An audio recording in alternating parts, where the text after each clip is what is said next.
So here I'm going to label W with the subscript A, referring to the metal A, and this is the weight.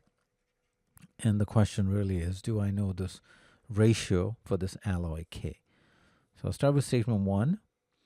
So in alloy K, the ratio becomes 5 to 6 when 40 pounds of metal A is added to the alloy. So if you're starting with WA and WB, if you add 40 pounds of that, which means our A quantity is that, and our ratio is 5 to 6.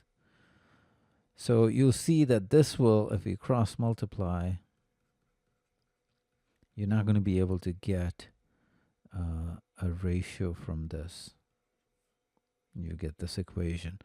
We're not able to get a unique value for that, meaning if you divided each term by WB, another way to look at it, that ratio is going to depend on how much alloy and the weight of the metal B is. So we don't have a unique value. 1 is insufficient. 2 says the ratio of metal A to metal B in alloy K becomes 7 to 6 when 60 pounds of metal A is added. So we have a similar setup. Numbers are different.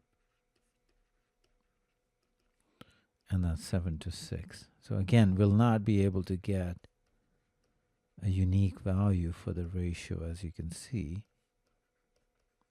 So 2 alone is insufficient. If you combine 1 and 2, we really have 2 equations, 2 unknowns, and we can find WA, then we can find WB, and so it would be sufficient that way. But if you need to do the algebra, we can just divide these 2 equations.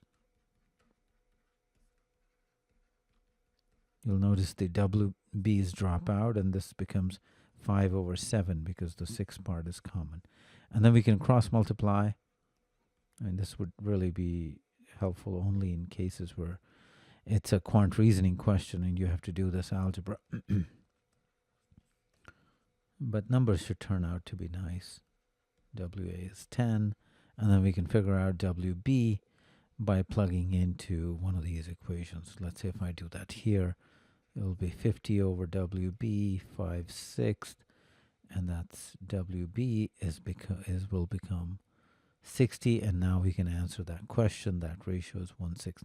So all this work is optional once you recognize that these are 2 independent equations, and you will get a unique value for that ratio. So the answer is C.